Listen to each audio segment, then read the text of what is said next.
तीनों गुणों का स्वरूप तथा ब्रह्म साक्षात्कार के उपाय मार्कंडेय जी कहते हैं। इसके पश्चात कौशिक ब्राह्मण ने धर्म व्यास से कहा, अब मैं सत्व रजतम इन तीनों गुणों का स्वरूप जानना चाहता हूँ, मुझसे इनका यथायथ वर्णन करो। धर्म व्याध बोले, अच्छा, अब मैं तीनों गुणों का पृथक पृथक स्वरूप बताता हूँ, सुनो। तीनों गुणों में जो तमोगुण मोह उपजाने वाला है, रजोगुण कर्मों में प्रवृत्त करने वाला है, परंतु सत्वगुण विशेष ज्ञान का प्रकाश फैलाने वाला है, इसीलिए वो सब से उत्तम माना गया है। जिसमें अज्ञान अधिक है, जो मोहग्रस्त और अचेत होकर दिन रात नींद लेता रहता है, जिसकी इंद्रियां बस में नहीं है, जो अविवेकी, क्रोधी और आलसी है, ऐसे मनुष्य को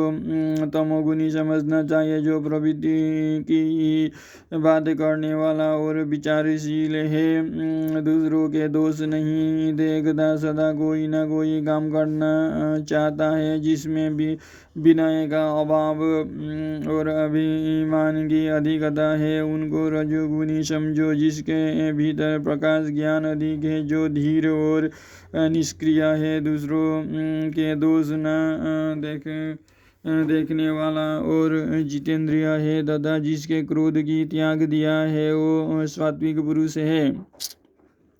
मनुष्य को चाहिए कि हल्का भोजन करे और अंतःकरण को शुद्ध रखे। रात के पहले और पिछले पहर में सदा अपना मन आत्मचिंतन में लगावे। इस प्रकार जो सदा अपने हृदय में आत्म साक्षात्कार का अभ्यास करता है, वो प्रज्वलित दीपक की भांति अपने मन प्रदीप से निराकार आत्मा का दर्शन बोध प्राप्त करके मुक्त हो जाता है। सब तरह के उपायों से क्रोध और लोभ की वृत्ति योग हो दबाना चाहिए। संसार में यही तप है और यही भव सागर से पार उतारने वाला सेतु है। तप को क्रोध से, धर्म को द्वेष से, विद्या को मान अपमान से और अपने को प्रमाद से बचाना चाहिए। क्रूरता का अभाव सबसे बड़ा धर्म है। क्षमा सबसे प्रधान बल है। सत्य ही सबसे उत्तम व्रत है और आत्मा का ज्ञान ही सबसे उत्तम ज्ञान है।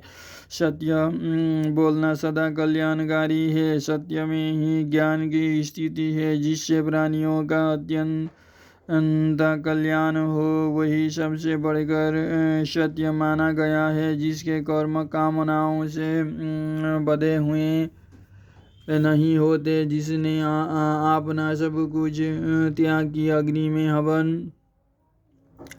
हवन कर दिया है, वही बुद्धिमान है और वही त्यागी है। किसी प्राणी की हिंसा न करे, सब में मित्र भाव रखते हुए विचरे। यह दुर्लभ मनुष्य जीवन पाकर किसी से बैर न करे। कुछ भी संग्रह न रखना, सभी दशाओं में संतुष्ट रहना, कामना और लोलुपता को त्याग देना, यही सबसे उत्तम ज्ञान है और यही आत्मज्ञान का साधन है।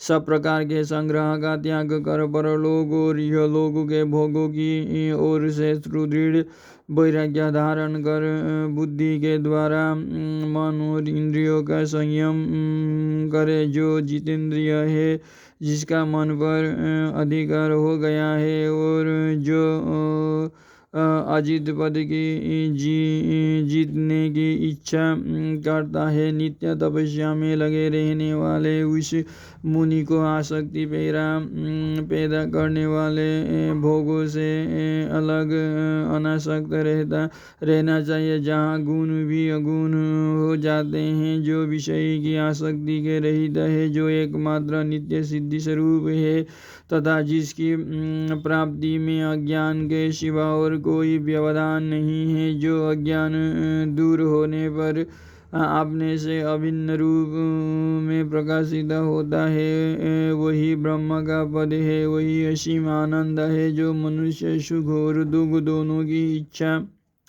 त्याग देता है तथा जो अत्यंत आसक्ति शून्य हो जाता है वही ब्रह्मा को प्राप्त होता है। विप्र पर इस प्रकार इस विषयों को मैंने जैसा सुना और जाना है सो सब आपको सुना दिया।